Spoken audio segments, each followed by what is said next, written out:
Welcome to our video on the importance of respiratory health. We're going to cover some things like foods you can eat to help with respiratory and why our brain is negatively impacted, the hows and whys of what happens when we're not getting enough oxygen, and why how little of oxygen is really affecting our brains. Let's get into it.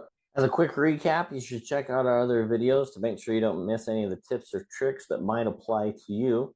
We've talked about allergens and triggers and some of the symptoms that you may not realize are caused by a lack of oxygen or a respiratory system that's not functioning well, and how that may relate to some of your sleep. First of all, what do we call the respiratory system? That is the sinuses and the airway and the lungs. What happens when we're not getting enough oxygen?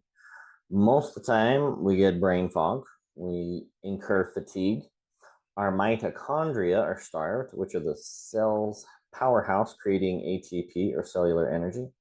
Over time, if this is chronic, our body's mitochondria begin to wane, to become weak, and there's less of them, so we produce less energy, and we can spiral into a chronic event of illness that we can't get out of, unless, of course, you do something about it. And that's what we're here to do, is get you out of a chronic spiraling event of illness. What does your respiratory system do in the body? For the immune system, when we breathe in, we take in oxygen. When we breathe out carbon dioxide. And when our body does that, we are actually detoxifying the body. We are able to eliminate certain toxins through the air. Our body converts that carbon dioxide, and our body changes its pH. It's a very important thing. The cells operate in only particular pH values. And so when we're breathing well, it helps our body cope with what's called acidosis. And when we're in acidosis, our body doesn't heal well.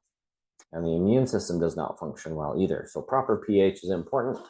And that is achieved in a majority of when we're exhaling. Fun fact here, ladies and men, if you've got to fart, pass gas, let loose wind.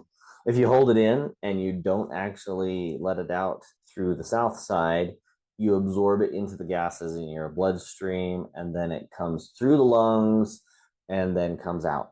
And it actually can cause bad breath. I know, right? So go ahead and excuse yourself, go outside, take a little bit of walk, let some air out, and your breath will be better. Kind of a weird fact. If you're a 12-year-old boy, you probably enjoy that a ton more. One of the things we need to touch on is that we're all really excited to do things the natural way, improve the body through natural methods, let the body heal itself. But one of the things that we need to consider is maybe we do have an airway obstruction and it does need to be addressed. Maybe we have either a physical airway obstruction causing sleep apnea or a central nervous system causing obstruction. And one of the things that happen with sleep apnea is that you put weight on, you don't feel well, you have a lack of energy. You can even incur heart disease, an enlarged heart, an unhealthy heart, which can affect you the rest of your life. And it's not impossible to get over having sleep apnea, but it's really hard to get out of it if you are oxygen deficient. And so you should address that with a doctor or professional that can really evaluate and look at that. Some people even temporarily just need some oxygen at night to help them recover. But we do not want to incur damage to the heart. So don't let that slip. You're here to take care of your health. Take a serious look at that. If you're waking up in mornings with headaches that are mild to extreme, if you're snoring a lot, those are things to consider. I can't tell you how many 50 and 60-year-olds come to me and they're like, I wish I would have got a sleep apnea machine when I was in my 30s. It's made a world of difference. Okay, we're going to talk about one of my most favorite things to help open up the airway before you go to bed at night. One of the chronic things that I hear is that I'm okay during the day, I'm moving around, I'm active, but I lay down and then I can't breathe. Well, did you know that humming is one of the best things you can do to improve how your sinuses open up? When we hum and the sinus membranes are vibrating, that produces nitric oxide, up to 15 times more nitric oxide. After we're 30 years old, our channels of nitric oxide start to decrease. And so we're just at a deficiency in nitric oxide compared to when we were younger than 30. And so humming actually brings that up. Now, you don't have to be musically inclined. You could just sit there and do a droning hum. Some people like to hum like the monks, but you want to feel the vibration up in the sinuses. And for those of you that just feel silly without humming a song, some of you may remember the good old song called American Pie. And if you didn't know, that song is 8.5 minutes long, which is more than enough to boost your nitric oxide before bed. You could pick a shorter song, something that is probably like 2 to 3.5 minutes would be really, really good. And you just sit there and hum that song, and it activates and opens up the sinuses.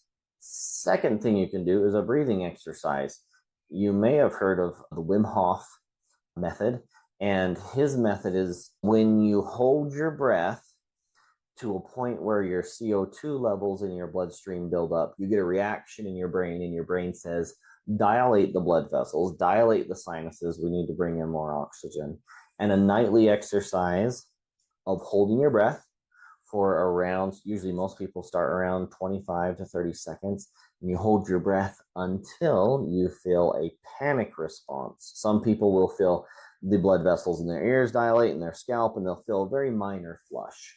At that point, start breathing.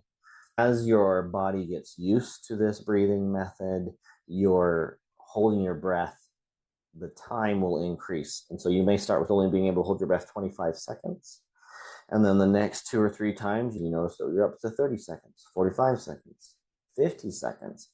And that is doing several things. It's improving your VO2 max, which improves your oxygen absorption during exercise or stress. And you're producing nitric oxide, and you're opening your airway, and you're retraining those sinuses to open up before bed.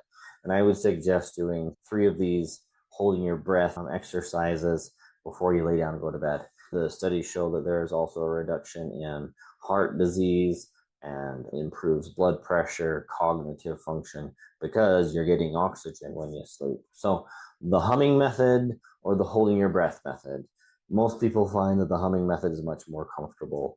Put a little sticky note next to your bed and hum your wife to sleep. Whatever it takes, it does work. But you just remember, when you're humming, you have to hum enough that you feel the vibration up here in the sinuses. And I think you'll be surprised what it does for your sinuses. All right, let's tackle some foods. What kind of foods help with your airway? We've talked about what foods to avoid. Big ones are dairy, often even wheat. Any food that causes inflammation in the body can trigger respiratory inflammation. So just real quickly, dairy, wheat, nightshade family, tomatoes. Okay, enough about foods to avoid. What kind of foods do you want to eat more of? Celery, parsley, cilantro are all excellent. Mushrooms are very good for the immune system, and you may find that those open the airway. Foods that are also important, things that contain zinc and vitamin C, pumpkin seeds, pumpkin seed oil. A lot of people like to use pumpkin seed oil on their salads, sprinkled with a little bit of salt, and proper hydration. So we're using real salts to help the body be hydrated in a proper way. Redmond real salt, Celtic sea salt. Some people like this new Baja Gold salt. You need good salts in the body for it to operate and function properly. Foods that act as a natural diuretic tend to help the airways. And so celery is a good one. Celery helps you produce nitric oxide. Beets help you produce nitric oxide, which open up airways. And they also help thin mucus. Mullein tea. And we're going to get into supplements. And mullein is one of those supplements that you can use. If you're a big tea drinker, you can kick a little bit of mullein into your tea, and peppermint. So those are all things that help open your airway, and those would be good to try.